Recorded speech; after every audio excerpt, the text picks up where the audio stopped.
Okay. Yeah, so we were looking at these photos last night. Let me get to the end of them, to Genesis 47, where we are tonight. And welcome to our last class in Genesis. So we'll cover 47 through 50 tonight.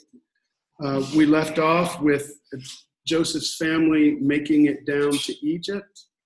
And so we pick up there with the story in verses 1 through 6 of chapter 47. Okay. All right, yeah, go for it, Blake.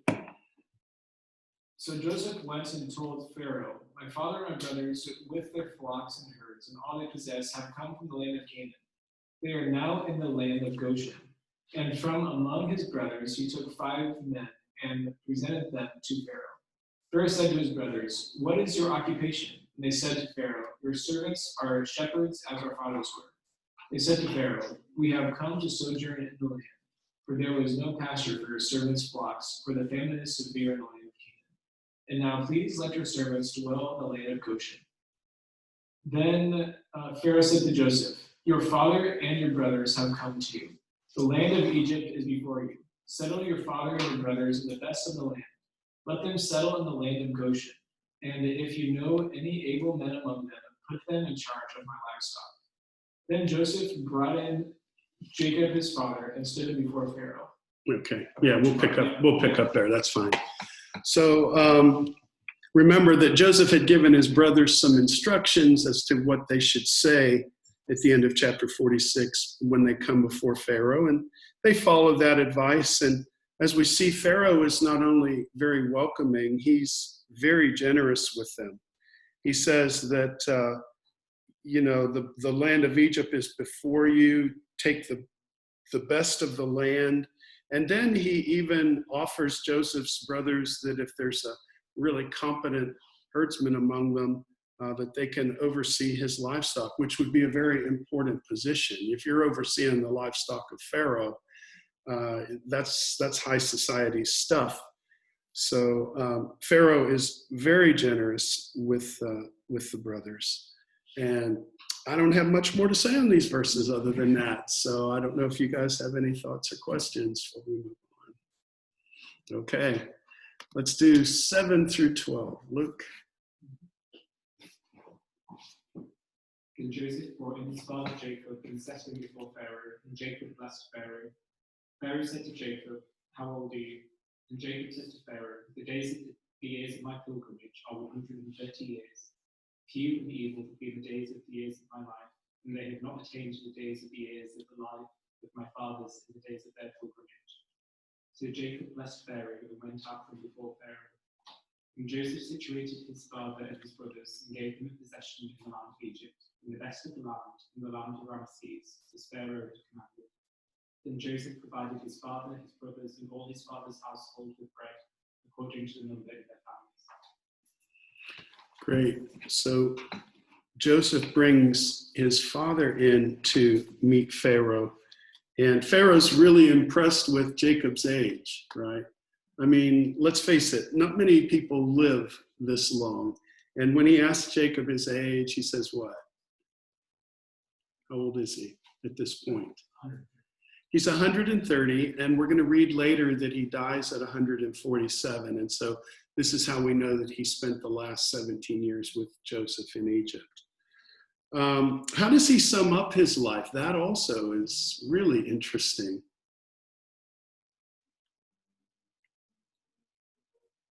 Few and evil. Few and evil, yeah.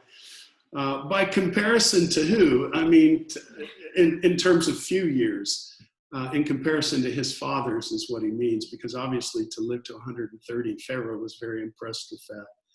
But this is what he goes on to say, compared to the lives of my fathers, they lived even much longer. But I like that honesty about evil. Few and evil have been the days of the years of my life. So he admits he's had a rough life, and he's had a lot of hard times as a result.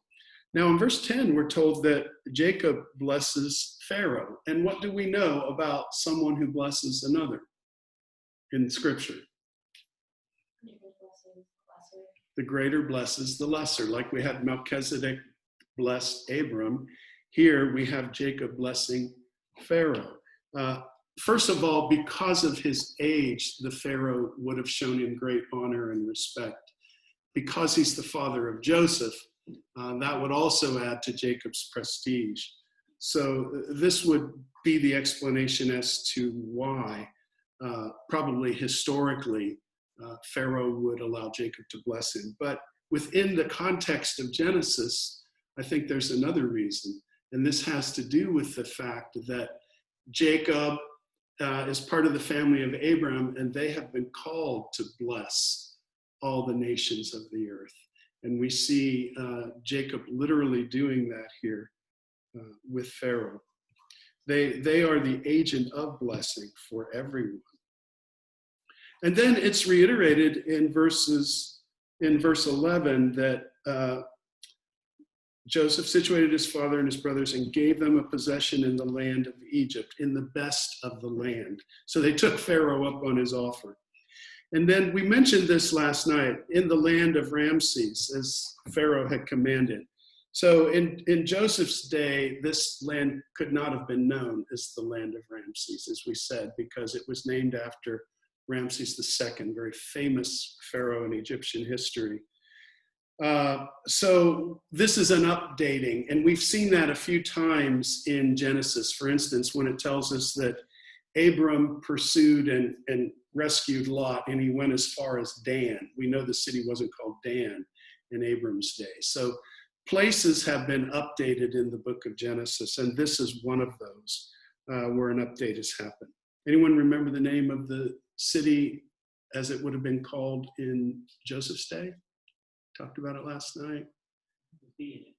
Has a V in it. Starts with an A. We have an A and a V.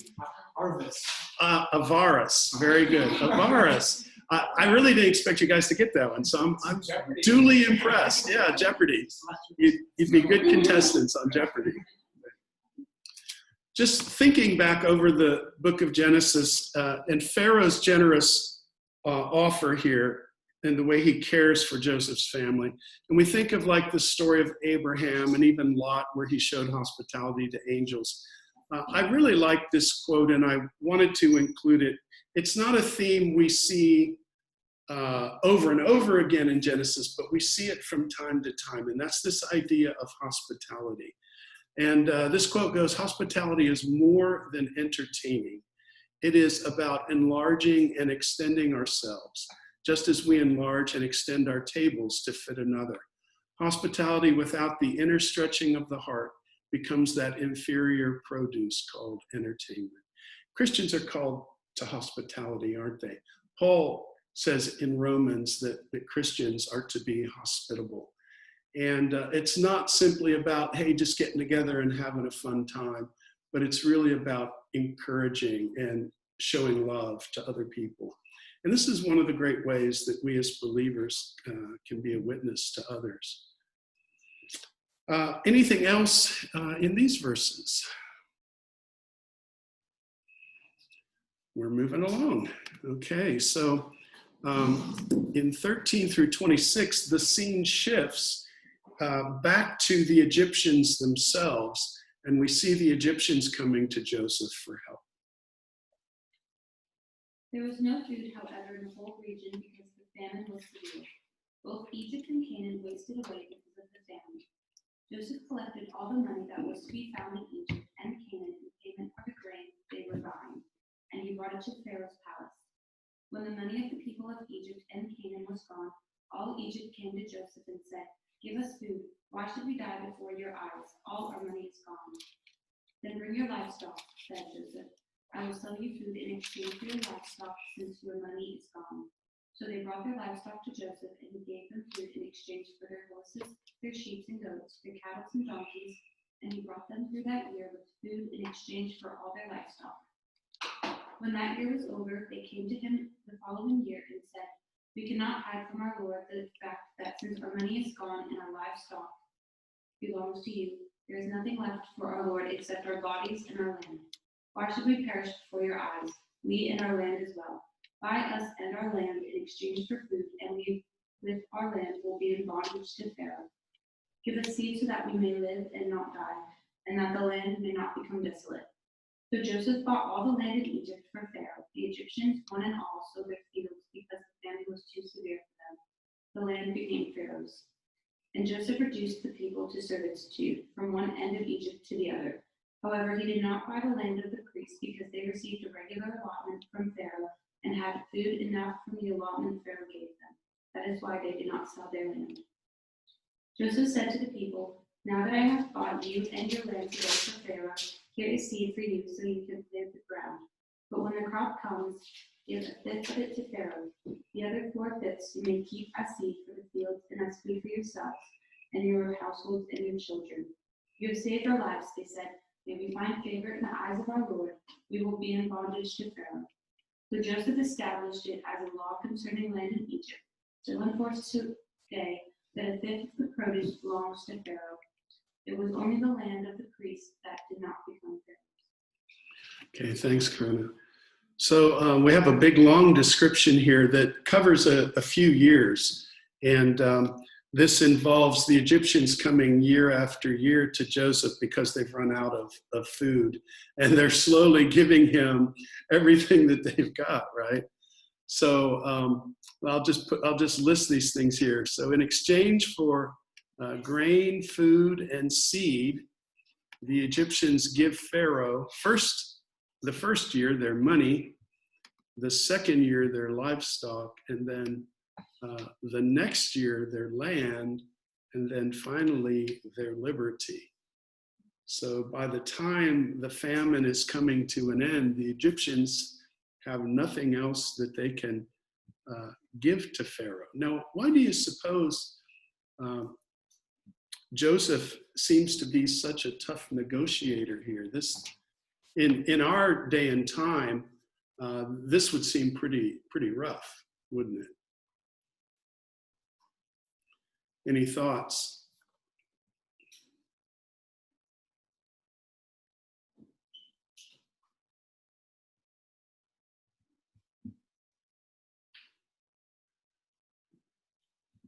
Well, he was in charge of everything Pharaoh has, so he was supposed to be a steward of what Pharaoh's kingdom. Right. So if he just started giving away the kingdom, then he's not being a steward of Pharaoh. Yeah. And we had talked the other night about if Joseph just gave the grain away, it could have been depleted more quickly because people wouldn't have been as concerned about just taking the right amount that they needed. Might have taken more than they needed, might have wasted some of it, and then the kingdom would have been in trouble. So Joseph bargains for them with what they have. At first they have the money, then it's livestock, etc., as we go through the list. Also, we have to remember that this is a different culture and a different day and time than the way we would do things today. And if you look at what the people say in verse 25, they're not upset. You say, you have saved our lives. Let us find favor in the sight of my Lord, and we will be Pharaoh's servants. It's like they have no problem with what Joseph is asking of them year by year. And another thing that we see here is that Joseph is generous with the people when they come here at the end and they have to give their own lives up. Joseph gives them seed to plant, and then he only requests that 1/5 or 20% be returned to Pharaoh. Now, in the ancient world, when we have records of people being taxed, a small tax would be 33%, and a lot of people were taxed either 50 or 75% of what they produced, had to go to the government and to the king. So for Joseph to ask for 20% is very generous for the people, to allow them to keep 80%. So in terms of the ancient world, this was a good deal for them. So they're more than happy to give up the things they have, because if they don't give them up, they're going to die. And they actually find Joseph being very kind to them in terms of the taxation then.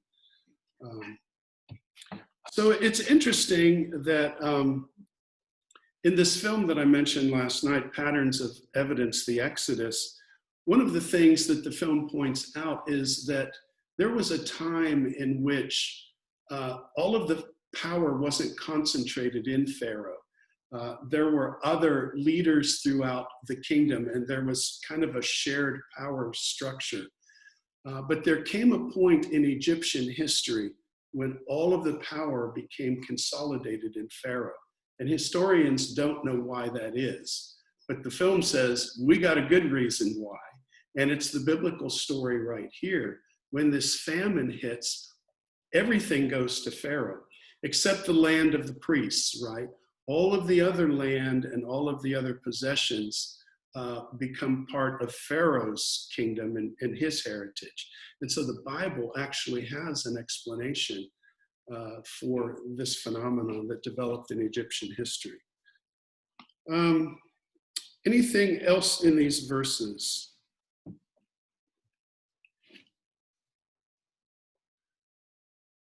Talk to me about what we just read previously about Joseph's family and what's going on here with the Egyptians. Are they having the same experience or a different experience? Provided for by Pharaoh. Yeah, they're provided for by Pharaoh. They've got the best of the land. They're not having to give their money, their livestock, their land. So it shows how God is being faithful to the family of Jacob and blessing the family when it's compared to what the Egyptians are having to give up in order just to survive. Okay. And then at the end of the chapter here, we're going to read a summary statement about the prosperity of Israel, and then an oath that Joseph takes here for his father to bury him in Canaan. So let's go ahead and read verses 27 to 30. So Israel dwelt in the land of Egypt, in the country of Goshen, and they had possessions there and grew and multiplied exceedingly. And Jacob lived in the land of Egypt 17 years. The length of Jacob's life was 147 years. When the time drew near that Israel must die, he called his son Joseph and said to him, Now if I have found favor in your sight, please put your hand on my thigh and deal kindly and truly. Please do not bury me in Egypt, but let me lie with my fathers. You shall carry me out of Egypt and bury me in my brother's place. And he said, I will do as you have said. Then he said, Swear to me. And he swore to him. So Israel bowed himself on the head. All right, so back in verse 27, we have this summary of the prosperity of Jacob's family, here called Israel, right? So Israel dwelt in the land of Egypt, and they had possessions, and they grew, and they multiplied exceedingly. There's one of our favorite words in Genesis. Seen it in chapter 1, be fruitful and multiply, and here we see God continuing to bless with life, in particular to bless Israel with life and fruitfulness, because these are the people that he plans on using to bless all nations with. So we get a summary of the length of Jacob's life, as we said, 147 years. And as the time draws near for him to die, what's on Jacob's mind? What is he concerned about? Where are we buried? Yeah, and where does he want to be buried? Okay, he wants to be buried in Canaan. And so he makes Joseph swear an oath to him. And this language sounds familiar about putting your hand under my thigh and swearing an oath. Where have we seen that one before? Yeah, so anyone remember that chapter? Abraham and his servant, when he went to get Isaac a wife? That's not on the test this time, but just seeing what you remember from the last test. That's fine. Yeah, that's close, 24. 24 it is. Yeah, good job. Okay, so he says, please do not bury me in Egypt, but let me lie with my fathers. And he has Joseph swear, and Joseph does. And That gets us to chapter 48. Yeah? Ready to move on? Okay. Now, in Genesis 48, we have this story of Jacob adopting the sons of Joseph. And this is an explanation then of how the nation of Israel becomes made up of the tribes of Ephraim and Manasseh, because those are Joseph's sons, not Jacob's sons, but this is the story that lets us know how this happens. One of the interesting things that we can notice that Genesis records a deathbed blessing by all of the patriarchs. And here we're going to actually read two. We're going to read how Jacob blesses Ephraim and Manasseh and adopts them. And then when we get to chapter 49, he'll have the words for the rest of his sons before he dies. So in that chapter we just spoke about, we have sort of the deathbed blessing of Abraham, although Abraham actually did continue to live on for a while longer, as we had mentioned. So did Isaac. Isaac gave his deathbed blessing about at least 40 or 50 years or so before he actually passed on. So just making sure. Jacob probably comes the closest to getting it in the right time frame. So here in chapters 48 and 49, we're going to have two deathbed blessings by Jacob. Okay, so let's go ahead and read verses 1 through 12 about Jacob's adoption of Ephraim and Manasseh. One day, not long after this, word came to Joseph, "Your father is failing rapidly." So Joseph went to visit his father, and he took with him his two sons, Manasseh and Ephraim. When Joseph arrived, Jacob was told, "Your son Joseph has come to see you." So Jacob gathered his strength and sat up in his bed.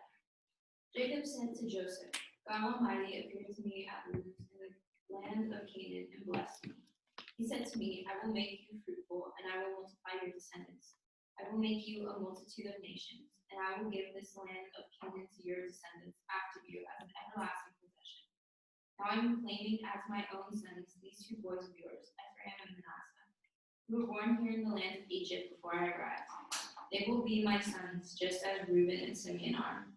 But any child born to you in the future will be your own, and they will inherit land within the territories of their brothers Ephraim and Manasseh. Long ago, as I was returning from Padan Aram, Rachel died in the land of Canaan. We were still on the way, some distance from Ephrath, that is Bethlehem. So with great sorrow I buried her there beside the road at Ephrath. Then Jacob looked over at the two boys. 'Are these your sons?' he asked. 'Yes,' Joseph told him. 'These are the sons God has given me here in Egypt.' And Jacob said, 'Bring them closer to me so I can bless them.' Jacob was half blind because of his age and could hardly see. So Joseph brought the boys close to him, and Jacob kissed and embraced them. Then Jacob said to Joseph, 'I never thought I would see your face again, but now God has let me see your children too.' Joseph moved the boys who were at their grandfather's knees, and he bowed with his face to the ground. Okay, thanks, Kristen. One of the things I noticed, I usually like your translation a lot because it puts it, in nice contemporary language. One of the things I noticed here is that it constantly referred to Jacob, where both in the Hebrew text and other English translations, it actually goes back and forth between Jacob and Israel. And I think Israel is real important that the translation include that here, because what Jacob is doing is adopting the boys into Israel. So I just wanted to point out that it's significant, I think, that the name Israel occurs in this story. When Joseph first brings his sons, notice the order in verse 1, Manasseh and Ephraim. And we're used to speaking of Ephraim and Manasseh, and that's because of what Jacob is going to do here later on in this story as he adopts them. But we need to remember that Manasseh is the oldest. So in verse 3, Jacob recalls that groundbreaking experience when God appeared to him at Luz, which is what city? Bethel. And he recalls many of the promises then in verse 4. And here we have it again. Behold, I will make you fruitful and multiply you. Okay. So from chapter 1 all the way to the end, we continue to have this expression. And he talks about how he would be given the land to his descendants as an everlasting possession, and so on. So Jacob is just repeating those blessings and promises to Joseph and in the hearing of Joseph's sons. Then in verse 5, he says, now your 2 sons, and already he puts Ephraim in front of Manasseh, who were born to you in the land of Egypt. They are mine as Reuben and Simeon. They shall be mine. So Reuben and Simeon were which sons? The first 2. And Ephraim and Manasseh, he says, will be like Reuben and Simeon. Notice that. So Ephraim is parallel to Reuben, the firstborn, and Manasseh is parallel to Simeon, the secondborn. So he's already reversed the order of significance here, making Ephraim more important. And then he tells Joseph in verse 6, any other offspring that you have, they'll be yours. But as far as we know, we don't read anywhere in Scripture that Joseph had any more offspring. This is it may be the final occurrence of the word seed in the book of Genesis. The word translated offspring here in verse 6. And remember, that was our second most recurrent word in the book of Genesis, behind blessing. So he rehearses the death of Rachel, and then in verse 8, what do you suppose that he says, who are these? He's only been there 17 years. We can't see very well. Okay, we've been told that he can't see very well. Flashbacks to when he was a kid. So that's possible. Yeah, exactly. How ironic that he's now in a similar situation, right, when his father was blind. But a lot of scholars also say they believe this is actually a formal question. It's sort of like when a father brings the bride down the aisle and they say, who gives this man to this woman? Well, we all know, right? But it's part of the formality of the ceremony. And this may be part of the formality of the adoption. It's just identifying these are the sons that are going to be adopted, okay? And so, Joseph responds very formally, they are my sons whom God has given me in this place. Jacob knew that. So it's part of this formality of the adoption. So Jacob says, please bring them to me and I will bless them. And notice here we have another chapter that's all about the blessing. Don't miss that. Now we're reminded in verse 10, or maybe this is the first we're told of it, that the eyes of Israel were dim with age, so that he could not see. And I think that's to set us up for something that's going to happen a few verses later. Then in verse 11, Israel said to Joseph, I had not thought to see your face, but in fact, God has also shown me your offspring. I just think again of the significance of that word face in the Jacob story, and how blessed he feels not only to have seen Joseph's face, but to have seen Joseph's offspring as well. Okay, anything else you want to ask about or talk about? I have a passage up here that I want us to look at in just a second. But I do have one of the questions I've had for a long time is why Joseph just didn't have his own tribe. Like, I think in Revelation, he's listed as having his own tribe. Yeah. But here, not so much. If Joseph has his own tribe, there's one tribe of Joseph. If Jacob adopts both of Joseph's sons, Joseph gets a double inheritance. So that's the idea here. Joseph is actually being given the inheritance of the firstborn, even though he's the next to the last son born. Now, there's some question about that because we know that the promised seed comes through Judah, and yet it appears here that Joseph is being given the birthright, the blessing of the firstborn. So 1 Chronicles 5, 1 and 2 helps clear that up for us. So let's flip over there, and then Aoife, when you get there, if you'll read that for us.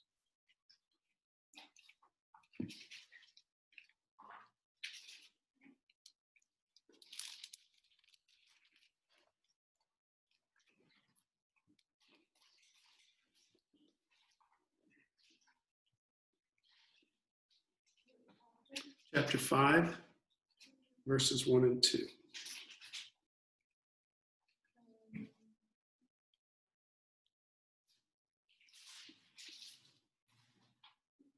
Now the sons of Reuben, the firstborn of Israel, he was indeed the firstborn, but because he defiled his father's bed, his birthright was given to the sons of Joseph, the son of Israel, so that the genealogy is not listed according to the birthright. Yet Judah prevailed over his brothers, and from him came a ruler, although the birthright was Joseph's. Okay, so a little explanation there for us. Joseph gets Reuben's birthright. He gets the birthright of the firstborn, and so he receives the double inheritance, and this is why Jacob adopts his two sons. However, the writer of Chronicles goes on to tell us that Judah prevailed over his brothers, and from him came a ruler. So it's through Judah, obviously, we know this, that the promised Messiah will ultimately come. The interesting thing is if you trace the history of the tribes of Ephraim and Judah, which become the two most powerful tribes in the nation of Israel. And Ephraim represents the northern tribes, and Judah represents the southern tribes. The history of the tribe of Ephraim becomes really rough. Joshua is from the tribe of Ephraim, so great leader who succeeds Moses. And so at that point, it looks like the tribe of Ephraim is still a very preeminent tribe. But as we continue reading, like through the book of Joshua, Judges, and on into Samuel and Kings, we find the tribe of Ephraim kind of gets off track and begins to stray from the Lord in many ways. And I think this is what the writer of Chronicles means when he says that although the birthright had been given to Joseph's sons, Judah prevailed, and that's why the king comes through the line of Judah. Blake already mentioned this, but I did have it on the slide here. So the mention of his blindness contrasts this situation with when he deceived his father for the blessing. And this is what Joseph's going to be worried about, that Jacob is mixed up when he blesses Ephraim over Manasseh. But unlike his father, Jacob's not deceived. He knows what he's doing. All right, so you guys ready to move on then? Okay. So verses 13 through 22, Jacob blesses Ephraim and Manasseh. Back to you, Blake.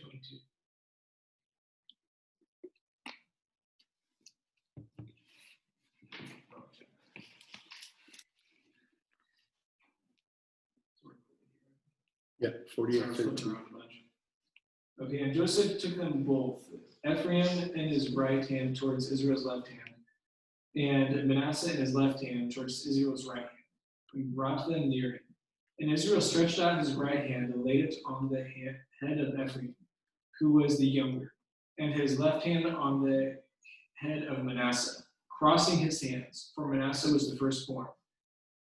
And he blessed Joseph and said, "The God before whom my fathers Abraham and Isaac walked, the God who has been my shepherd all my life to this day, the angel who has redeemed me from evil, bless these boys, and in them let my name be carried on, and the name of my fathers Abraham and Isaac, let them grow into a multitude in the midst of the earth." When Joseph saw that his father laid his right hand on the head of Ephraim, it displeased him, and he took his father's hand to move it from Ephraim's head to Manasseh's head. And Joseph said to his father, "Not this way, my father, since this one is the firstborn. Put your right hand on his head." But his father refused and said, "I know, my son, I know. He also shall become a people, and he also shall be great. Nevertheless, his younger brother shall be greater than he, and his offspring shall become a multitude of nations." So he blessed them that day, saying, "But you, Israel, will pronounce blessings, saying, God make you as Ephraim and as Manasseh. Thus he put Ephraim before Manasseh. Then Israel said to Joseph, Behold, I am about to die, but God will be with you and will bring you again to the land of your fathers. Moreover, I have given them to you rather than to your brothers, one mountain slope, that I look from the hand of the Amorites with my sword and with my bow. Okay. So notice that the narrative is very careful to say that Joseph made sure that he put Manasseh on the right side of Jacob so that Jacob could put his right hand on Manasseh's head and then Ephraim on the other side. But Jacob does this number, right? Crosses over his hands. And we're told in verse 14 that he did it knowingly. And then later on, when Joseph tries to correct him because he's a little panicked that the wrong son's going to get the favored blessing, Jacob's like, I know my son. I know what I'm doing. You know, I'm not like my father Isaac who blessed the wrong son. Okay, I know what I'm doing.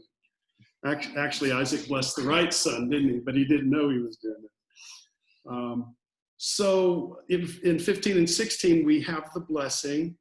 And I just wanted to point out verse 16, the angel who has redeemed me from all evil. Can you think of some stories in Jacob's life where he encountered the angel? Or maybe a group of angels even. First time he was fleeing from his brother, he saw an angel. Yeah, well, he actually had the dream where he saw a bunch of angels ascending and descending. Yeah. What else? I thought you guys would kind of laugh at this one and go, oh yeah, here they are, you know. On his way back into Canaan. Yeah, remember when he comes back into Canaan, he meets angels and he calls the place what? Mahanaim, yeah. There's a place name you might want to remember. You know, it's good to know these places. All of them, Bethel, Mahanaim, Beersheba, you never know when they're going to come up on the final exam. And then, of course, before he meets Esau, what does he do? He wrestles with the angel. And this is probably the reference here. Because he's saying the angel, not just an angel, or it's not plural angels, but it's the angel who has redeemed me from all evil. So this is the angel of the Lord who's been with Jacob, and he recognizes that. And notice he formally says, let my name be named upon them, that is, upon the boys. So this is the formal adoption process where they're no longer Joseph's sons, they now become Jacob or Israel's sons. So we read in verse 17 that this freaked Joseph out a little bit, which is kind of funny. I mean, it really shows how stuck we are with tradition, but who is Joseph? Like the next to the last one born, and yet he's getting the birthright. But it freaks him out that his younger might get the birthright over the others. So it just shows how affected we are by tradition. So he tries to correct Dad, but Dad says he knows what he's doing. And then we have this conclusion in verse 20, so he blessed them that day. By you, Israel will bless, saying, may God make you as Ephraim and Manasseh. And thus he said Ephraim before Manasseh. I have pointed out this word blessed, but have you noticed how many times it's actually occurring here in the chapter? So obviously, we're still following this theme of blessing.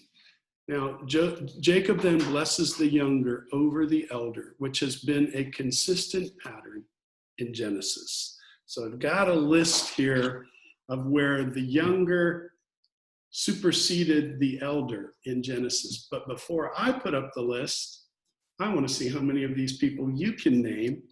And that's because you'll be naming them on the final for sure. Okay?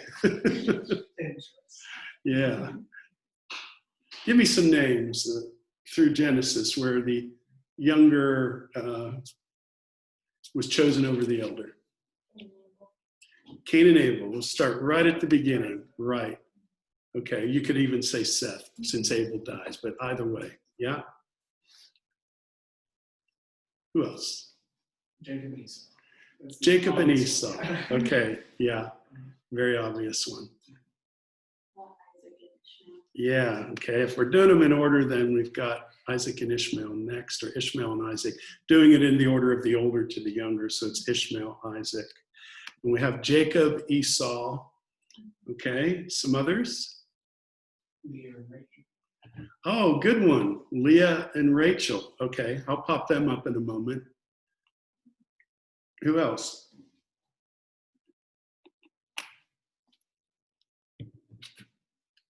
How about this story? Not Ephraim and Manasseh, although, yeah, Judah and Reuben, or is it Simeon? well, it's Reuben and Joseph, right? Because Joseph takes Reuben's place as the firstborn. Okay. Now, Judah has a couple of twins. Anyone remember their names? And their birth story reminded us of the birth story of Jacob and Esau. Perez and Sarah. Oh, really good. You are on fire tonight there, Luke. Perez and Zerah. Okay. That's a little more obscure one, isn't it? And we've mentioned Ephraim and Manasseh. So really from the beginning of Genesis all the way through here toward the end, we see this as a constant theme. And if you remember in our introductory class, one of the things I said was that this was a sub-theme in the book of Genesis, contributing this idea that election is by grace. Okay, it's not based on our works. It's not based on we think we deserve it because we're the firstborn, which is the way it was in that culture. But it's based on God's free choice and on his grace. I think that's all of them. If you think of another one, let me know. Okay, so Jacob then, we're told in verse 21 and 22, Israel said to Joseph, I'm about to die, but God will be with you and bring you back to the land of your fathers. Moreover, I have given to you one portion above your brothers. There's that idea again of the double inheritance, which I took from the hand of the Amorite with my sword and my bow. What's Jacob talking about there? What land did he take? The Amorites, just another name for Canaanite. Okay. And someone had mountain slope in their translation, whoever read that. Yeah, which is good. And I'll explain why in a second. But can you think of any land that Jacob seized? Shechem? I think Shechem's our only, the only one that's mentioned, right? And obviously Jacob didn't seize it himself, but his sons did. And so obviously whatever his sons do is also done in his name. And he is turning that land over to Jacob's sons. To Joseph's sons. And it's the area of Shechem. And Shechem, the word in Hebrew actually means shoulder, or it's this idea of like a mountain slope. And so there's sort of a wordplay going on here with the idea that Jacob is bequeathing to Joseph this territory. And when Joseph's bones are brought up from Egypt and buried, guess where they're buried? In Shechem, in the area of Shechem. And even today, there is a tomb that is said to be Joseph's tomb. Again, this is tradition. Whether it is for sure or not, we don't know. And sadly, it's been desecrated in the last number of years because of problems between Israelis and Palestinians. But there is still a monument there that's called Joseph's tomb. Okay, so that's the end of chapter 48, and I see we're just on time for our break. So let's go ahead and take 10, and we'll come back and do 49 when we come back.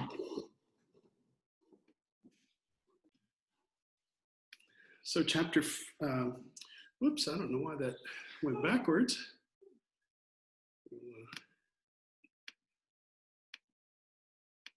It's being stubborn here. Guess it just wanted us to revisit all those names. Chapter 49. This is sometimes called the blessing, Jacob's blessing. But as we read through the things that Jacob has to say here, some of them are pretty hard to interpret as blessings. So I think calling it the testament of Jacob is probably a better description. So just a few introductory things about Jacob's words here in this chapter. First of all, it's the longest poem in Genesis. And it's the first of several poems to occur at the end of a great man's life. Can you think of anyone else in the Old Testament who dies and there's maybe a big long song? Moses. Good. Anyone else? There's one other.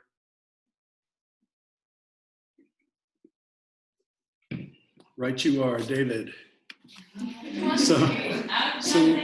Oh, there you go. See, you should have just been bold and spoke up. So Moses in Deuteronomy 33 and David in 2 Samuel 22.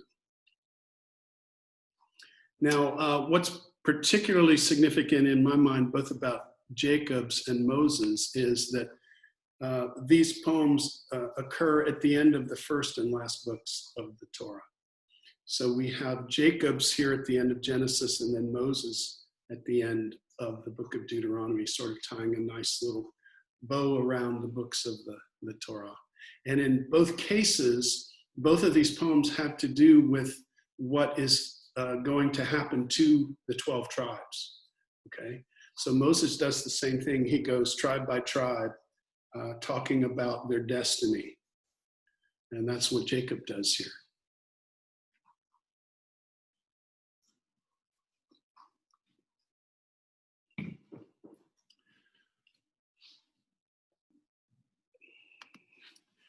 Ten out of the 25 verses refer either to Judah or Joseph.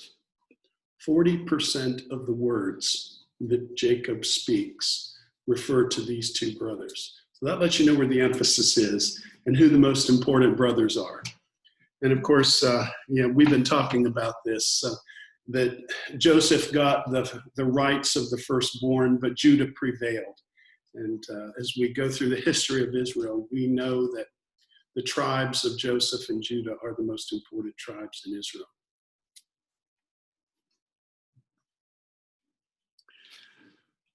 As far as the other brothers go, 5 verses refer to Reuben and Simeon, and I should put Levi on that as well. Sorry about that, because Simeon and Levi, what their father has to say to them is spoken together.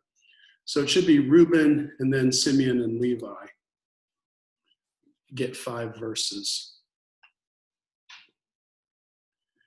And then there's only 8 verses for the other 6 sons.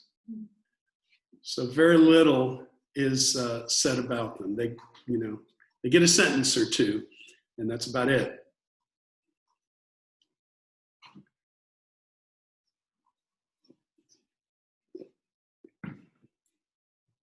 And then I want to point out to you the arrangement here in which Jacob pronounces these final words.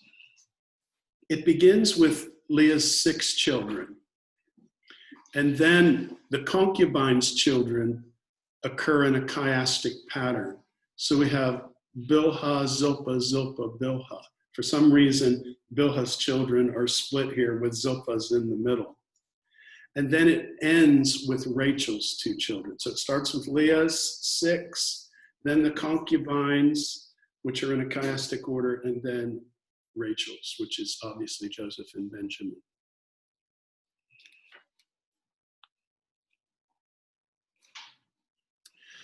And then a final interesting characteristic of the words here.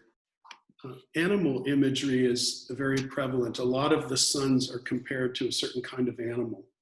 There's 12 different Hebrew words here denoting different animals, and occurs a total of 13 times. So obviously one of the words is repeated, but 12 different animal words here describing either the sons or something related to the sons.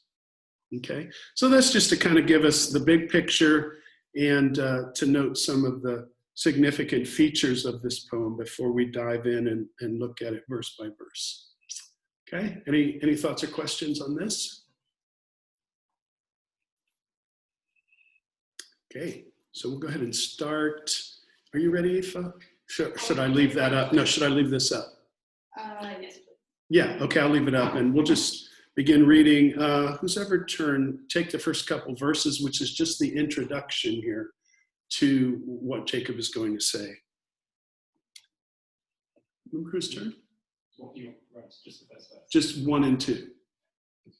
And Jacob called his sons and said, gather together that I may tell you what shall befall you in the last days. Gather together and hear, you sons of Jacob, and listen to Israel your father. Okay, so just a summons by Jacob to gather all of his sons together before he dies. And then one of the phrases that really jumps out to me is where he says, that I may tell you what shall befall you in the last days. What does that suggest to you?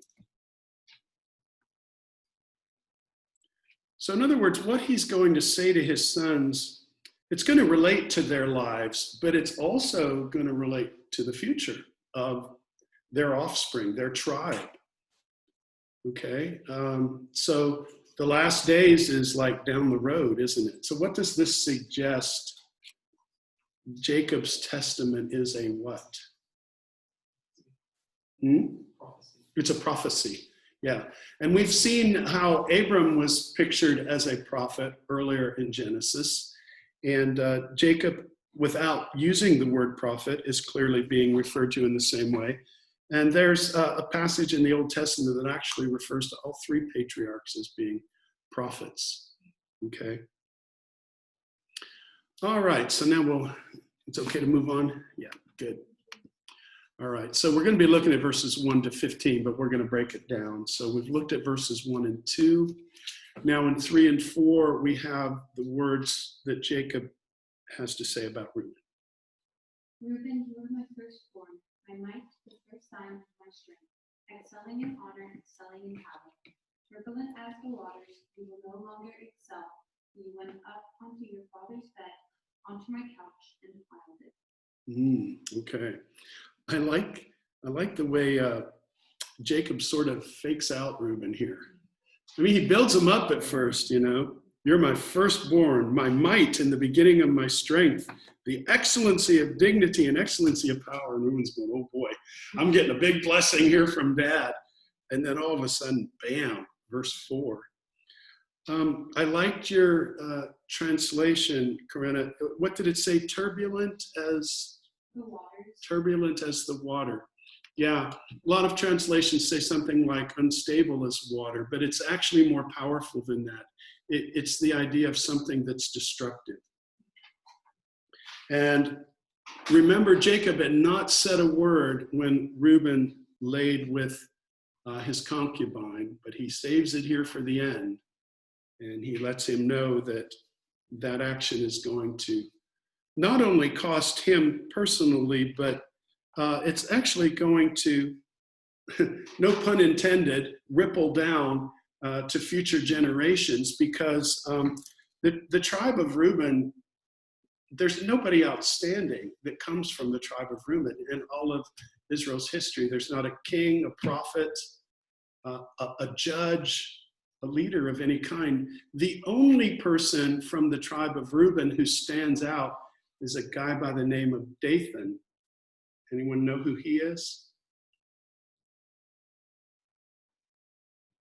He's a guy that is in the wilderness with Moses, and there's a couple other guys named Abiram or Abiram and Korah. Doesn't ring a bell?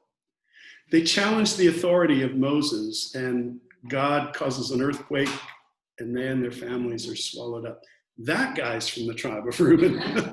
Okay, not one that he would probably want to be remembered. So literally the tribe of Reuben comes to nothing. Now, when Israel settles down, do you remember where the tribe of Reuben is located? The east side. Yeah, they're on the east side of the Jordan River. They are among the 2.5 tribes that request of Moses, hey, we really like this land. We want to stay here. And Moses says, you can have this land as long as you go over the Jordan with your brothers to conquer it. And all you guys who are in Joshua class, you remember Joshua 1. And the tribes of Reuben, Gad, and half the tribe of Manasseh agree.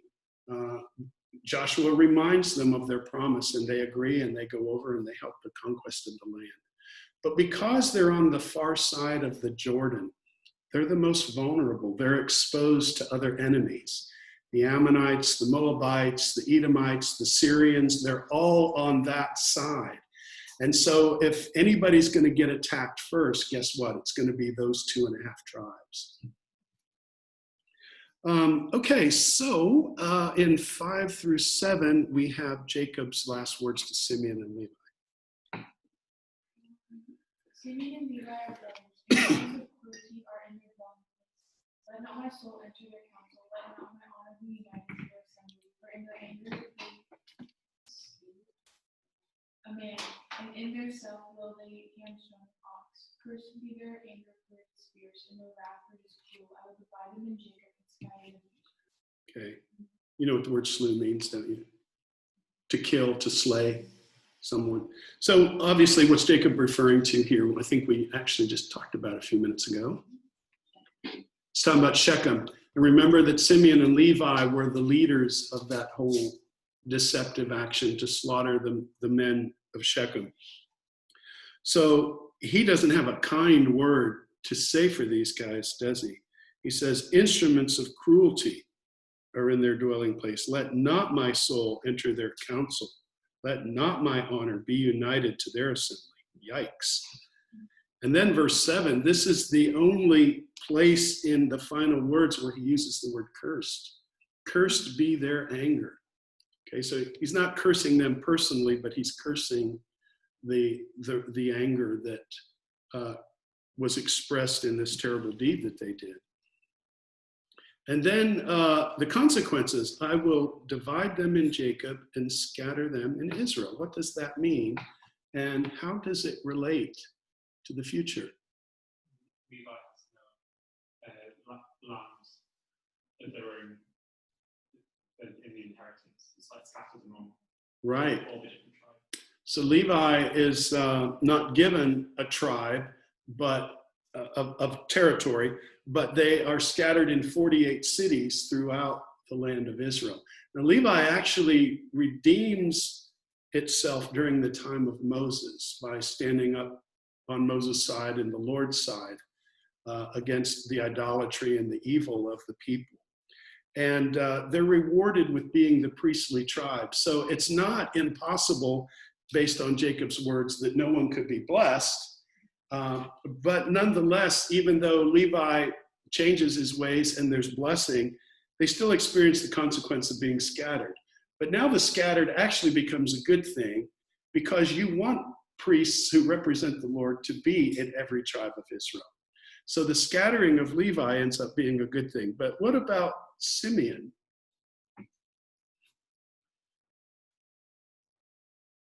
Can you think of a map of Israel where we have a tribe of Simeon on the map?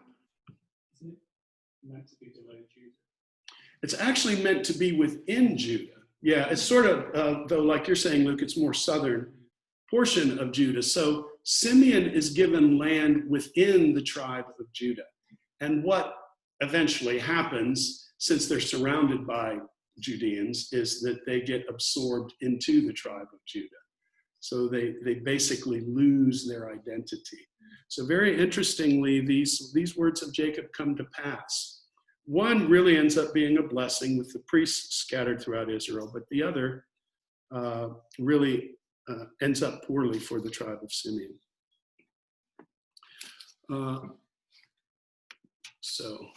Yes, that question. Anything else so far? Because I haven't paused to ask you guys if you have any thoughts or questions on anything that we've talked about to this point.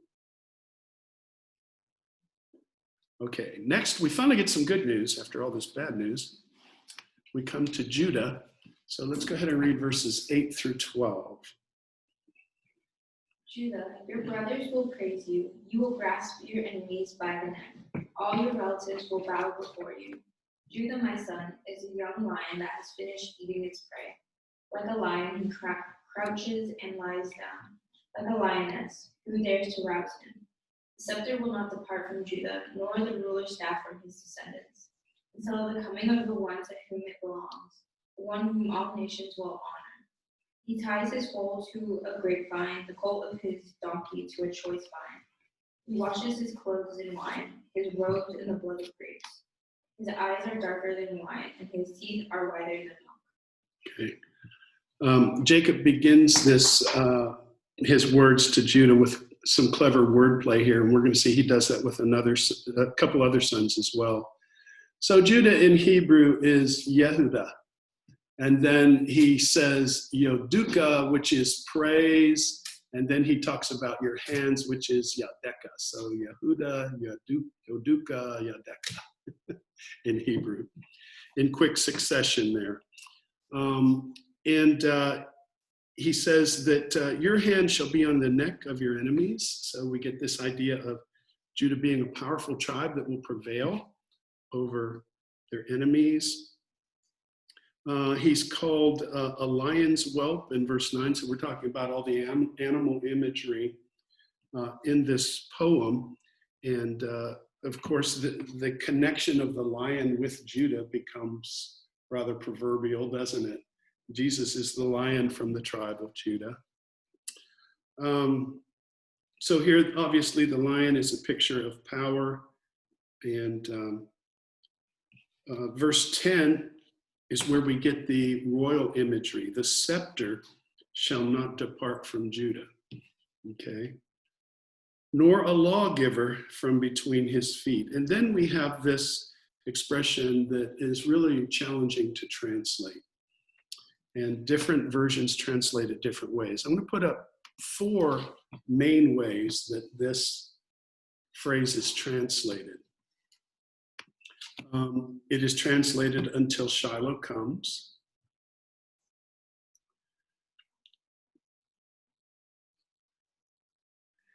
It's translated until he comes whose it is, which I think is what, Chris, was it you that read? Yeah. I think it was your version that actually had that. Another possible rendition is until his ruler comes.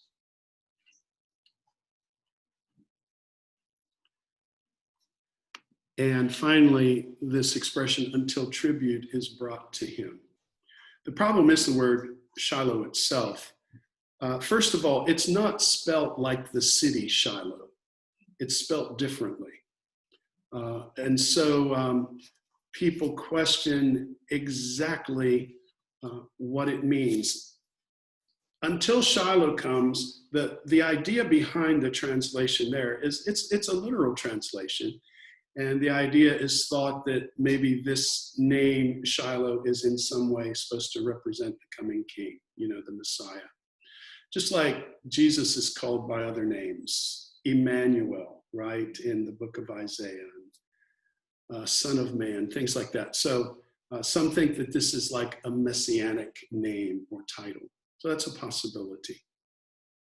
Until he comes, whose it is, the idea here is still that the scepter is not going to depart from Judah, nor a lawgiver, until he comes whose it is. In other words, the scepter is going to remain in Judah until this coming one comes, and he's going to be the man who's the true owner of the scepter, the true lawgiver.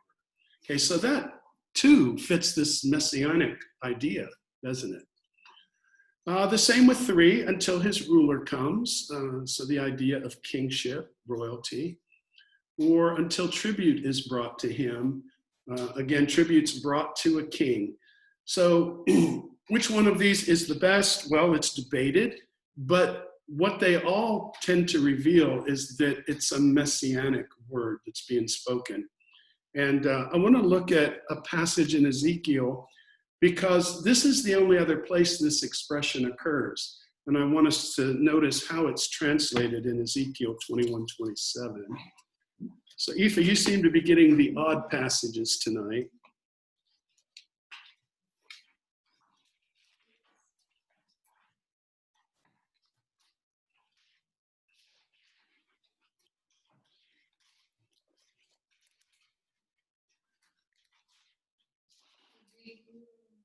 21, 27.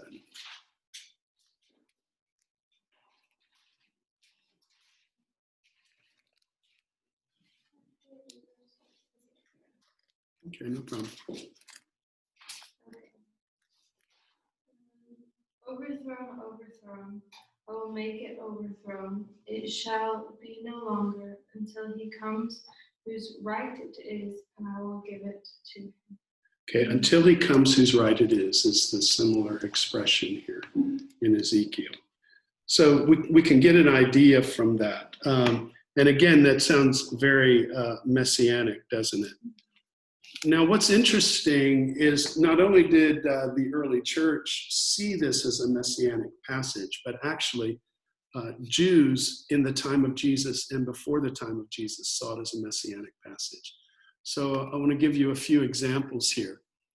One of the Dead Sea Scrolls interprets this phrase to mean, until the coming of the Messiah of righteousness, the branch of David. For to him and to his seed has been given the covenant of kingship over his people for everlasting generations. So this is the way the people who lived in that community at the Dead Sea translated this passage. That's really interesting, because these guys are living in the 1st century BC and then on up through the time of Jesus. So it shows that this passage was ripe with messianic expectations.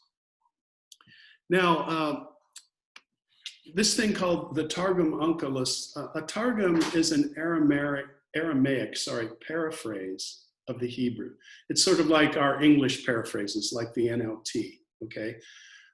Because many of the Jews after the exile could no longer speak Hebrew, but they spoke Aramaic, these Targums were made, which was a paraphrase of the Hebrew. So that's what we have here with the Targum Onkelos.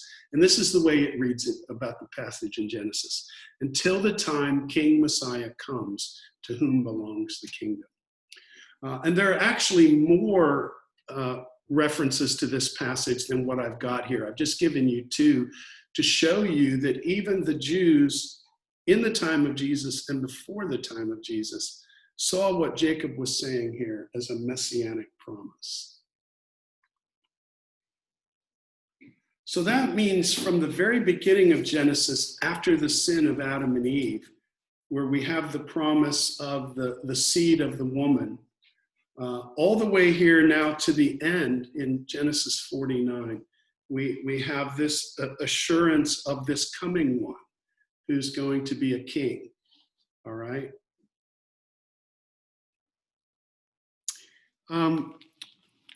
In verses 11 and 12, basically what we're getting here with this imagery is the idea of prosperity for Judah.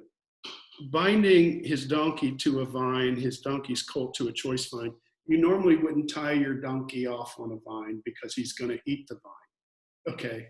But the idea here is that vines are so prevalent that, you know, the agriculture is so abundant that it's no big deal to tie him up to a vine.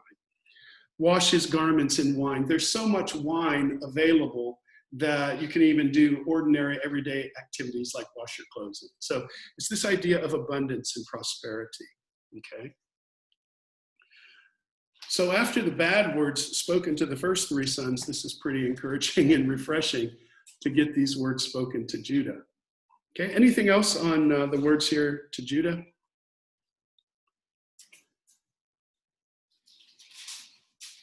All right, so in 13 through 15, we have the last two sons of Leah. Zebulun shall dwell at the shore of the sea. He shall become a haven for ships, and his border shall be at Sidon. Issachar is a strong donkey, crouching between the sheepfolds.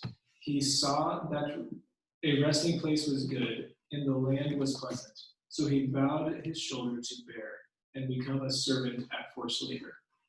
All right. Interestingly enough, the last two sons of Leah are reversed in their birth order. Actually, Issachar was born and then Zebulun. So we don't know why Jacob switched the order here. But you can tell, verse 13, that Jacob's looking way down the line to when Zebulun inherits their tribal portion of land. So that's related to that. And then Issachar, people are split on whether this is a good word from Jacob or an ominous word from Jacob. Some of it sounds good. He's a strong donkey. Now remember, in that day and time, donkey would have been a very valuable beast of burden. So calling him a strong donkey, that's not bad. He saw that rest was good and the land was pleasant. That all sounds good. But then this last part doesn't sound as good. Bowing his shoulder to bear a burden. And the New King James says he became a band of slaves. I like the idea of the forced labor. And some suggest that this might have been fulfilled during the days of David and Solomon, when perhaps many in the tribe of Issachar then were drafted, for instance, for the building of the temple and the palaces of David and Solomon and that sort of thing. Okay, so that's Leah's children. And now we move on to the children of the concubines. So we're just going to read, because there's so little said about them, we're just going to read what's said about all of them and have a brief chat about any that interest us here. Okay, so 16 through 21. Dan shall judge his people as one of the tribes of Israel. Dan shall be a serpent by the way, a viper by the path, that bites the horse's heels, so that its rider shall fall backward. I have waited for your salvation, O Lord. Gad the troop shall trample upon him, but he shall triumph at last. Bread from Asher shall be rich, and he shall yield royal dainties. Naphtali is a deer let loose, he uses beautiful words. Okay, so actually we got 2 verses here devoted to Dan. Dan shall judge his people. That's a word play on the name Dan. Remember, Dan comes from the word that means to judge, okay? As one of the tribes of Israel, Dan shall be a serpent by the way and a viper by the path. Now, because of the serpent in Genesis 3, we could think this is evil imagery here, but oftentimes in the ancient world, serpent was also a positive image. And this idea of biting at the horse's heels and causing the riders to fall backward is this idea of gaining victory over one's enemies. So it's probably a positive picture here. Sadly, in the tribe of Dan's history, things really don't go too well for that tribe. They're a very idolatrous tribe. They end up being the farthest one in the north. And so when enemies begin attacking, they're the first ones in harm's way. And right in the middle of his words to his sons, Jacob pauses in verse 18 and just has this word of praise for the Lord. I have waited for your salvation, O Lord. The thing that I find interesting about this, and I don't mean that Jacob means anything by this, but the word salvation in Hebrew is from the word Yeshua, which is the Hebrew name for Jesus. I have waited for your Jesus, O Lord. So Jacob here is just really praising God for the deliverance that he will bring, that he has brought and will bring to his people. Gad is another one where wordplay is being made on his name. In verse 19, in Hebrew, there's 6 words, and 4 of them sound like the name Gad. And we have English translations that try to mimic that. The New King James says, Gad, a troop shall tramp upon him, but he shall triumph at last. So we have troop, tramp, triumph as a way of trying to show the wordplay that's going on in Hebrew. Unfortunately, troop, tramp, and triumph don't fit with Gad, and it's the name Gad that's being played upon in the Hebrew. What else do you guys have, and if you have different translation? One says Gad will be attacked by marauding bands, but will attack them when they retreat. Yeah, so one translation puts it this way, that Gad will be raided by raiders and he shall raid them. That's what Okay. it says. Yours says that? ESV. Why don't you read the ESV? How's it worded The exactly? raiders shall raid Gad, but he shall raid at their heels. Okay, so, I mean, these are good attempts by translators just trying to get across what's going on in the Hebrew. Okay, nice words then for Asher and for Naphtali. Don't have any particular comments on them. Have you guys got any thoughts or questions on the blessings here?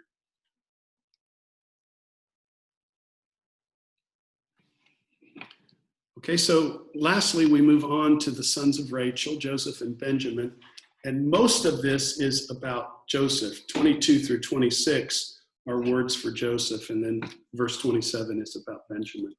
But let's go ahead. I'll tell you what, let's just go ahead and read the words to Joseph, and then we'll say Benjamin by himself. Joseph is a fruitful vine near a spring, whose branches climb over a wall. With bitterness, archers attack him. They shot at him with hostility, but his bow remained steady. His strong arm stayed limber.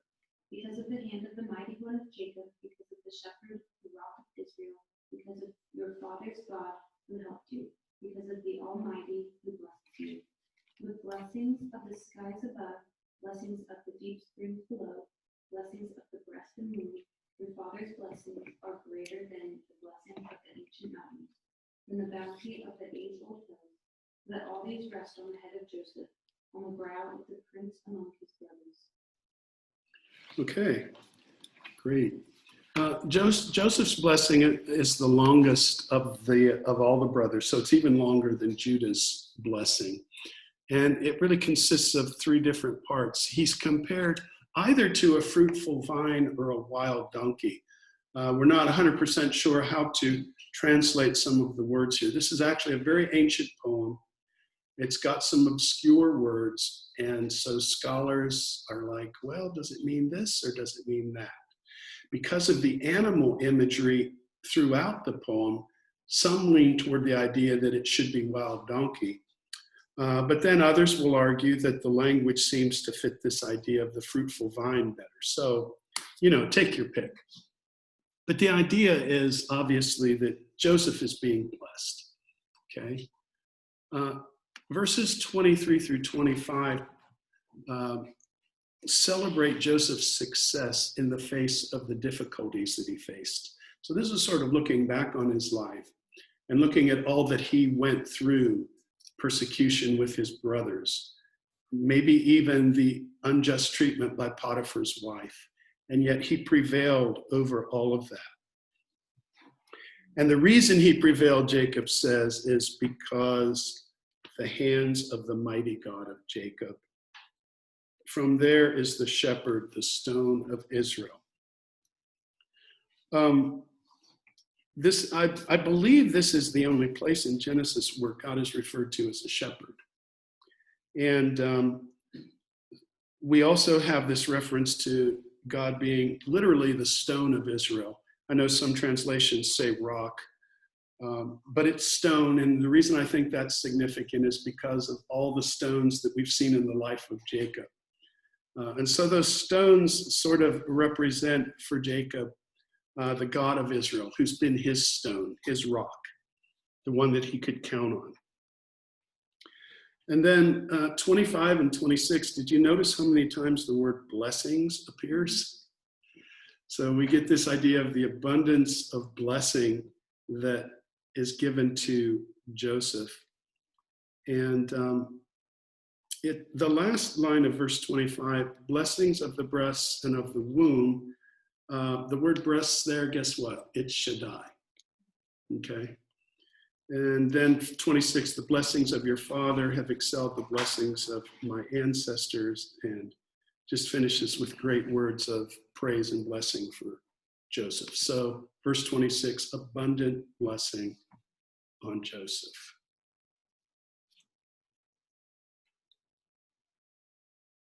Questions or thoughts on Joseph?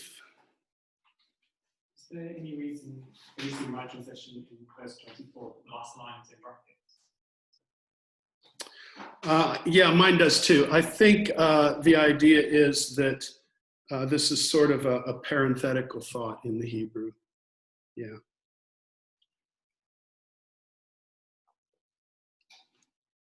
Anything else? Okay, good. So how about verse 27?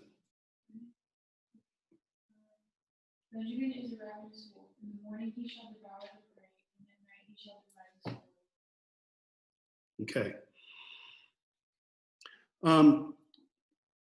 The description of Benjamin here as a ravenous wolf is of like an aggressive creature. And the tribe of Benjamin becomes famous as being a warrior tribe and having men from that tribe that excel in warfare. So perhaps that's what is meant here, particularly the last statement that says, at night he shall divide the spoil. So we have this idea of victorious warrior. All right, well, that finishes the words for the 12 sons. Anything else? Now we have just one verse in verse 28. It's an editorial comment by the inspired author here. So let's go ahead and read that, Chris. These are the 12 tribes of Israel, and this is what their father said as he told his sons goodbye. He blessed each one with an appropriate message. Okay. First time in Genesis that the 12 sons are referred to as the 12 tribes. And this is further indication that Jacob's last words are not just for the sons themselves, but it concerns the future of the sons. It concerns the future of the 12 tribes. Okay. You also notice in this verse that the blessing of Jacob here is summed up by using the word blessing 3 times. And he blessed them. He blessed each one according to his own blessing. And that's why this is often called Jacob's blessing, even though not all the words sound like a blessing.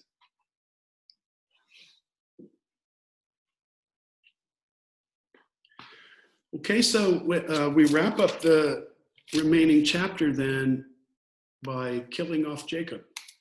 He dies here, 29 through 33. Then he charged them and said to them, I am to be gathered to my people. Bury me with my fathers in the cave that is in the field of Ephron the Hittite, in the cave that is in the field of Machpelah, which is before Mamre in the land of Canaan, which Abraham bought with the field of Ephron the Hittite as a possession for a burial place. There they buried Abraham and Sarah his wife. There they buried Isaac and Rebekah his wife. And there I buried Leah. The field and the cave that is there were purchased from the sons of Het. And when Jacob had finished commanding his sons, he drew his feet up into the bed and breathed his last, and was gathered to his people. Okay, so some similar words were said about the deaths of Abraham and Isaac. And Jacob, he's already had Joseph swear that he would bury him in Canaan. And here he tells all the sons that he wants to be buried with his fathers. And where is it that he wants to be buried? The cave of Machpelah, which Abraham bought from who? Do you notice how many times that's said here? And how many times have we already heard it, like back in chapter 23? And guess what? We're going to hear it again in chapter 50. You might see that on the final exam. You also might see a question that asks you, who's buried in the cave at Machpelah? We learned some interesting information here that we hadn't heard before. We knew Abraham and Sarah were buried there, but who else is buried there?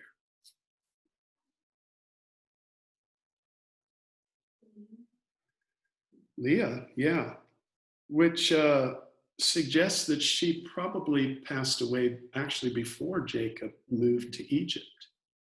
But we don't read about her death. Somebody else's death we don't read about, and we didn't know where she was buried until now. Who's that? Rebecca, right? So this is the first time we learn that Rebecca and Leah are buried in Machpelah. So isn't it interesting that Jacob ends up being buried with the unloved wife, the wife who bore him the most sons? the wife through whom the promised seed will come, Judah.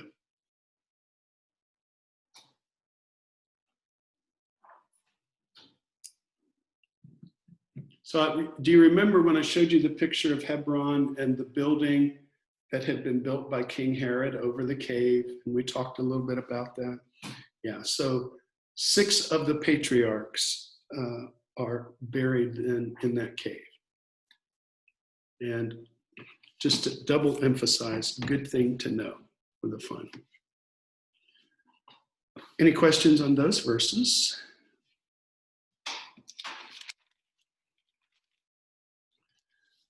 Okay. We can either take a break now or we can push through chapter 50 and be finished. Whatever you guys want to do. Let's keep going. Okay, we'll finish up. Shouldn't take too long. All right, so Genesis chapter 50, what happens now that Jacob is dead? Well, the first thing we're going to read about in chapter 50 is his burial in the land of Canaan. So we see Joseph and the brothers fulfilling their word by taking Jacob to Canaan and burying him there. So Blake, verses 1 through 13. Okay. Then Joseph fell on his father's face and wept over him and kissed him. And Joseph commanded his servants, the physicians, to embalm his father. So the physicians embalmed Israel. 40 days are required for it, for that is how many are required for the embalming. And the Egyptians wept for him 70 days. And when the days of weeping for him were past, Joseph spoke to the house of Pharaoh, saying, If now I have found favor in your eyes, please speak in the ears of Pharaoh, saying, My father made me swear, saying, I am about to die.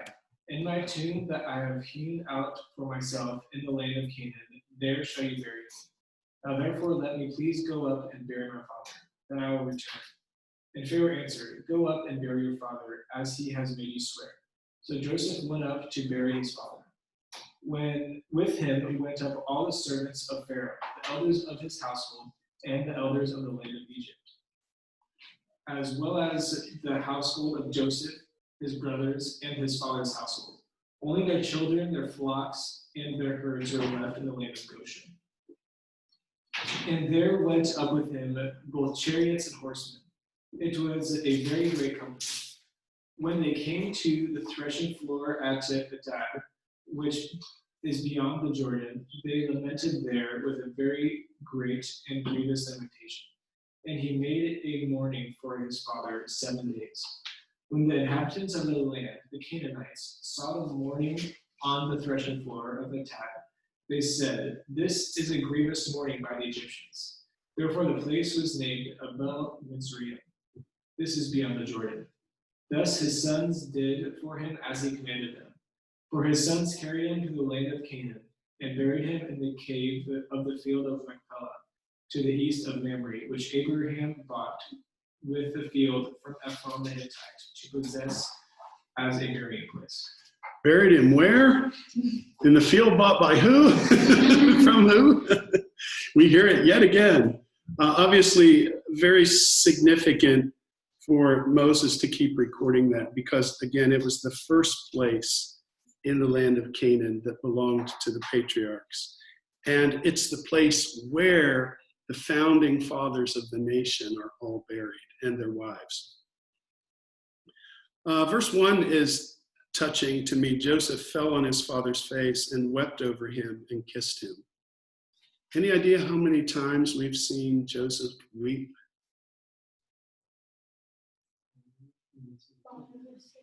Yeah, it seems like that. I actually read in a commentary today that this is the 7th occasion that records Joseph weeping. So again, the number 7, right? So it's pretty significant here.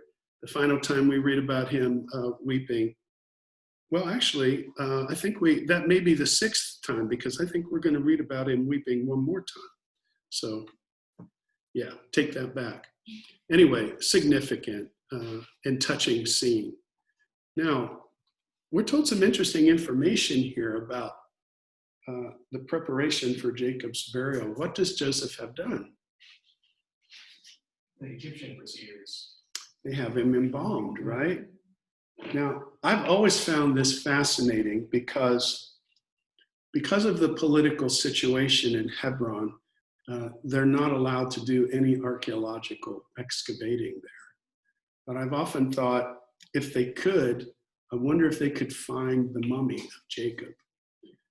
The other bones would probably be long gone, but we know that the bones of mummies can survive because of the way the body is preserved. The only thing going against that is that throughout history, people have robbed graves. And so it's quite possible that the graves of the patriarchs were robbed centuries upon centuries ago. We don't know because no one's allowed to get down there and check it out. It's considered too holy of a site, not only for Jews and Christians, but also for Muslims who revere the three patriarchs. So we don't know, but I remember one year Gloria and I got to go to Egypt, and we went to the museum at Cairo, and we saw all of the things that were pulled out of King Tut's tomb, you know, like chariots and all kinds of furniture, and everything's overlaid with gold. And you think about this big entourage for Jacob. They mourn for him for 70 days. They say that you mourn for a pharaoh for 72 days. So this is a big deal. And when you see the elders of Egypt and all of the officials go with Joseph and his family, this is a big deal. So I can't help but wonder what else might have gotten buried with Jacob. You know, if they buried all of these precious possessions with pharaohs, and he's treated just under the authority of a pharaoh, what might have been buried there? But again, I'm sure all of that was probably looted in antiquity. But it could have been a very rich gravesite indeed. So those are just thoughts that run through my head. There's nothing deep and theological there. Just things that I think about, yeah. So Joseph asks permission of Pharaoh to go bury his father. And he tells Pharaoh that my father made me swear, verse 5. And then he promises to return. I think all of those things are important so that Pharaoh knows that Joseph isn't taking his family and leaving. And in fact, we're told that all of the brothers leave the wives and the children behind and the cattle. So that's a sure bet that they're not going to stay in Canaan, that they're planning on returning.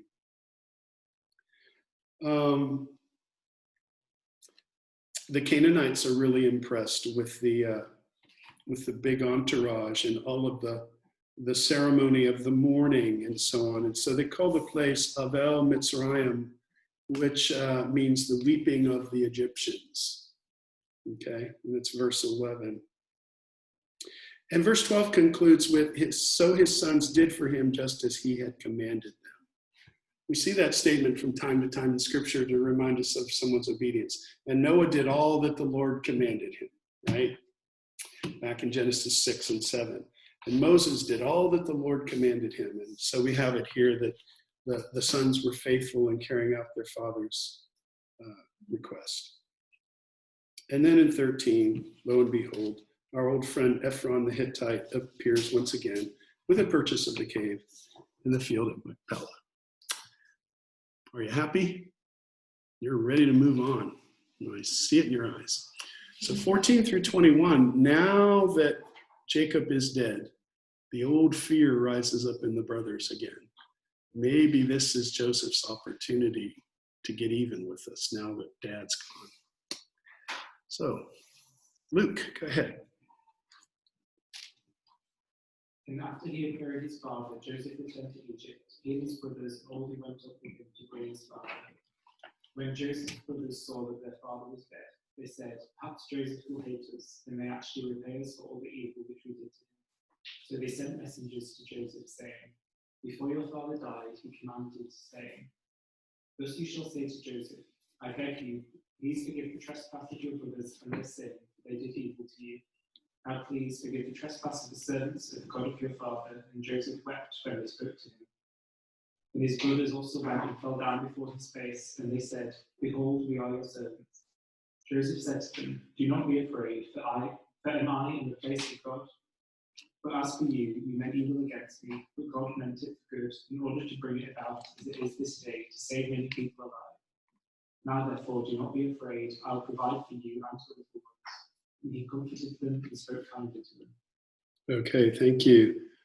So 15, when the brothers saw that their father was dead, perhaps Joseph will hate us and repay us for all the evil.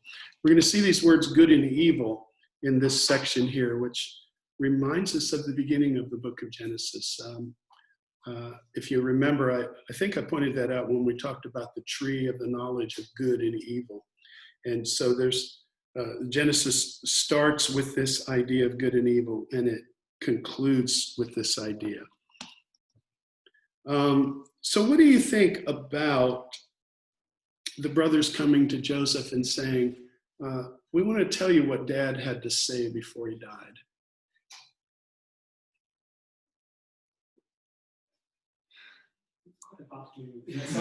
Sounds whiny. Sounds kind of whiny. Dad said you can't do that. Yeah. Maybe just reminding him. Any other thoughts? Yeah. No, we don't read that Jacob ever did it. It's possible that they made it up. They've been known to be deceptive from time to time in the story. Now, the Bible doesn't always tell us something and then retell it later. Every once in a while, it will give us new information. So we have to be careful and say there's no way that Joseph's father really said this. On the other hand, I would have thought that if Jacob was concerned, he would have said this specifically to Joseph. And because the brothers are afraid and because they are known to be a little deceitful, I sort of lean in the direction that Jacob probably never really said this in the first place.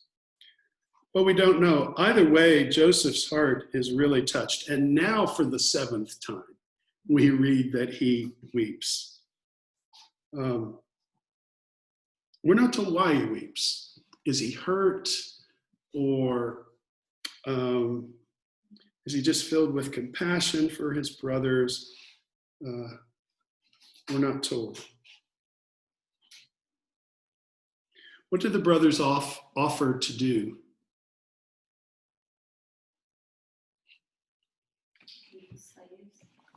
Yeah, be his slaves. That takes us back to chapter 44, where it looked like they were all going to be slaves to this man in Egypt, right?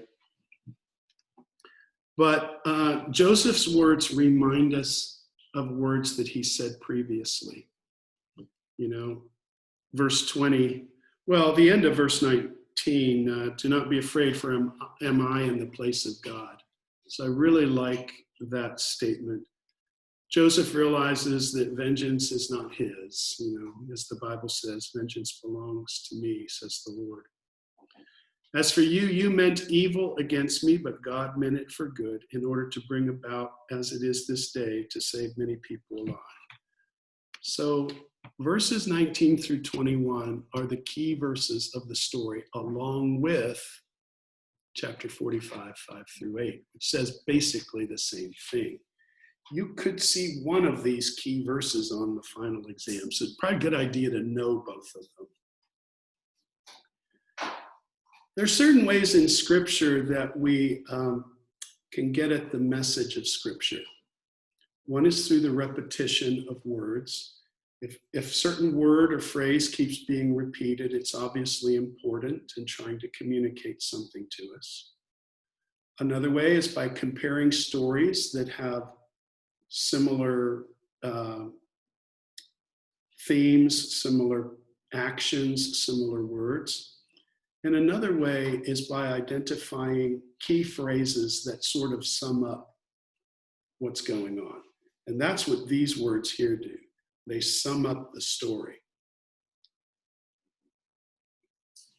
We have already talked about this whole idea of good and evil. Another way we could look at this is when Joseph says God meant it for good. It might recall Genesis 1 where it said God saw that it was good. God is the author of good, and God desires good for his creation. So even when his creation commits evil, God's heart is to bring about good. And this is what Joseph has learned. You meant it for evil, but God meant it for good. So once again, we have another word that sort of acts as an inclusio here, this idea of God doing the good in chapter 1 and chapter 50. Okay. Anything else in these verses?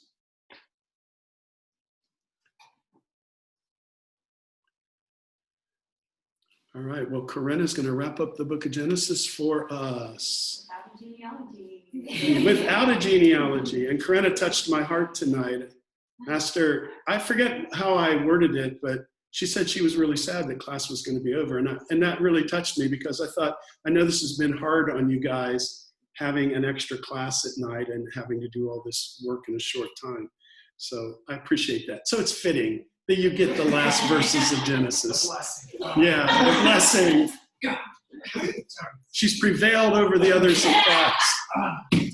I was the first one too. Yeah, that's right. You read the first words of Genesis.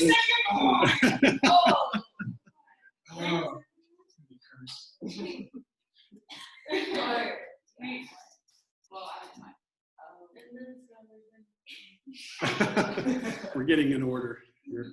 Okay, go ahead, Corinna. Joseph stayed in Egypt along with all his father's family, who lived 110 years and saw the third generation of Ephraim's children. Also the children of Machir, son of Manasseh, who placed that earth on Joseph's knees. Then Joseph said to his brothers, I am about to die, but God will surely come to your aid and take you up out of this land to the land he promised on oath to Abraham, Isaac, and Jacob. And Joseph made the Israelites swear an oath and said, God will surely come to your aid, and then you must carry my bones up from this place. So Joseph died at the age of 110, and after they embalmed him, he was placed in a coffin in Egypt. All right. So we read twice that Joseph died at 110 years old. This was considered by the Egyptians the ideal age to die. So basically, this is a way of saying Joseph lived the perfect life as far as the Egyptians were concerned, 110 years. And, you know, we read about how he's blessed to see multiple generations of his descendants. And I love the fact that although Joseph has spent a majority of his life in Egypt, so he lived 110 years and he only spent 17 in Canaan. And yet he sees Canaan as his home. And so he has his family promise that when they leave Egypt, that they'll carry his bones up out of Egypt. And as I said, we have a place in Shechem that has a monument that says this is where Joseph was buried. And here's another guy who was mummified and put in a coffin. And makes me wonder if the grave hadn't been robbed already, whether we could actually find the body of Joseph. If you could find the body of Joseph and the body of Jacob, and you could compare the DNA and say, oh yeah, these guys are related, they're father and son, that'd be one of the most, God bless you, one of the most sensational archaeological discoveries ever, wouldn't it? But chances of that are very, very slim, if at all. So, verse 26, Joseph died being 110 years old. And then I love this last statement. It's like, is this the way you end a book? They embalmed him and he was put in a coffin in Egypt. But wait. Yeah, that lets us know that the story's continuing, doesn't it? That's clearly not an end, but it's something that says, okay, I want to move on to the next book now because it's got to tell me more than this. You know, what happens next? And that's exactly where the book of Exodus picks up. Now, I wanted to do one more thing with you guys. I want to talk about the ages of the patriarchs because someone has pointed out that there's sort of an interesting pattern to their ages. And I would say it would be a good thing to know the age of every patriarch, including Joseph. So Tell me how old Abraham was when he died. 175. Isaac? 180. Jacob, we just read tonight. 147. And Joseph, 110. Okay. So get a load of this. And you have to be a math whiz, I think, to figure this one out. Abraham was 175. So that is 7 times 5 squared. I didn't have the ability to set the 2 up like a squared, so I just kind of put it in parentheses, but it means 5 squared. Isaac died at 180, which is 5 times 6 squared.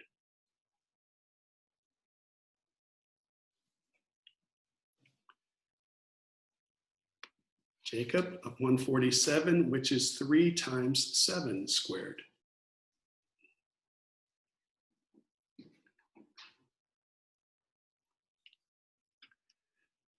Now catch this one.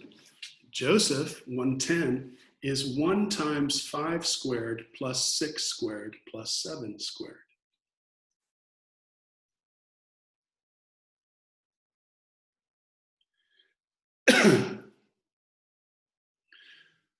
So, what's the big deal? Well, I don't know if there is, but here's the interpretation that this commentator came up with. So he says that Joseph is the successor in the pattern 7531. So, if you go down that left-hand column, Abram is 7, Isaac 5, Jacob 3, Joseph 1. So he's the successor in that pattern. And he's the sum of his predecessors, 5 plus 6 plus 7. It appears that the narrator is suggesting that Joseph symbolically brings to a conclusion the patriarchal narratives. So this is not to suggest that the numbers aren't literal, but to say, as we've already seen, there's a lot of symbology behind some of the ancient numbers, particularly the number 7 and the number 70 and the number 40, numbers like that, number 12. So it's certainly possible. And whether that message is being communicated and whether this is the correct interpretation of this data, I don't know. But I did find it interesting that someone sat down and said, well, let me take the ages of the patriarchs plus Joseph and figure out this mathematical formula. And then say, okay, what does that mean? Some people are way over my head when it comes to thinking through things. Anyway, I enjoyed that. And I was hoping that you guys might enjoy that too. Do you have any comments either on the ages of the patriarchs or anything else that we've covered tonight? My dad always uses this story as a reason to get agreements in writing, because the next page says now there's a new king and everybody's a slave. Yeah, that's right. Joseph is forgotten about, right? And that spells trouble for Israel. Yeah. Yeah, absolutely. It really shifts. It really shows how fragile history is too, because what is meaningful to one generation a few generations later is totally meaningless, Sometimes that's a good thing and sometimes it's a bad thing, Good point. Anything else? Anything else on Genesis as a whole? Question you've been dying to ask the whole time and never asked about Genesis. Were the dinosaurs on the ark? That is one that I have a big I do not know answer for. But I think, like, if you go to Answers in Genesis, there are places that talk about that. Whether there were, and if there were, how they would have been provided for, and that sort of thing. I think actually that the Answers in Genesis, is that one related to the Noah's Ark exhibit? Same. Yeah. I think they believe that dinosaurs were on the ark, but at that time that all dinosaurs would have been vegetation eating creatures. But then remember that those guys also only think the earth is 6,000 years old, because they're taking the genealogies in Genesis 5 and 11 literally as father to son. Whereas I don't think the Earth is 4.5 billion years old, but I do think that it's probably older than 6,000 years, which means the dinosaurs could have been extinct before the flood, or the flood could have been the thing that caused them to become extinct. So, all right, yeah, Chris. This is a really weird question, but why in the world when Jacob meets Rachel, why in the world does he cry? I don't understand. He like kisses her and then he like starts falling. She's so beautiful, obviously. Yeah. Why does Jacob cry when he meets Rachel? Well, first of all, I would put it in the context of this emotional journey that he's been on. You know, he's had to leave behind his family and everything that he knows and loves. So he's left all of his security behind. He's frightened to death. He has this dream in Bethel and he goes, wow, I didn't even know that God was with me. This is amazing. But he still has to flee for his life. And he finally makes his destination in Haran. And he's told that this is Laban's daughter coming.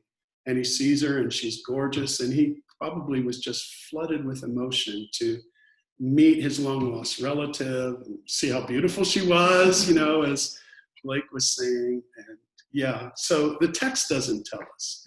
But speaking of that theme of weeping, we've seen that Joseph was quite a crier. And maybe he inherited a little bit of that from Dad, since he and Dad were so close. So, I don't know. It's good. Oh, this is fun, going back and grabbing questions from other places in Genesis. Yeah, Skylar. Mine's not about the text, but have you ever heard the phrase Felix culpa?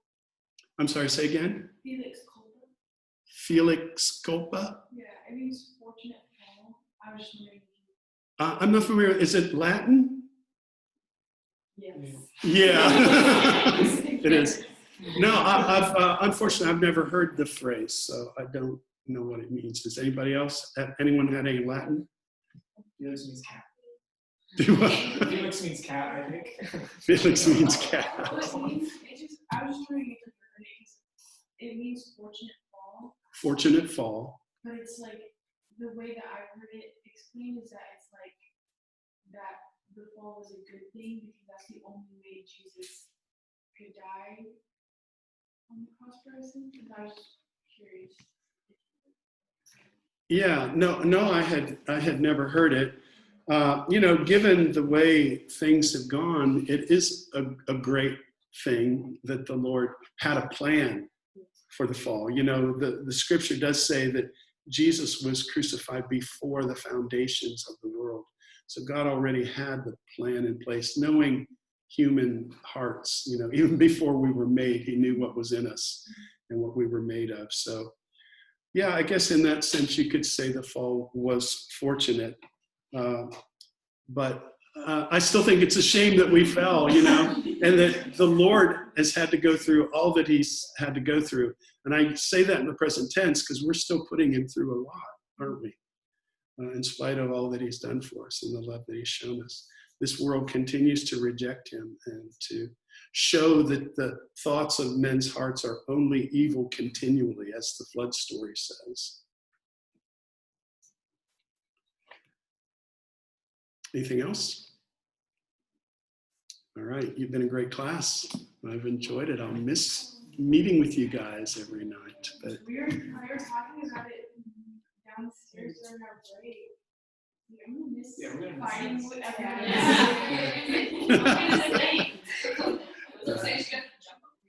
I was gonna say that we should take a Genesis.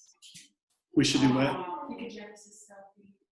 We should. We should definitely take a Genesis selfie.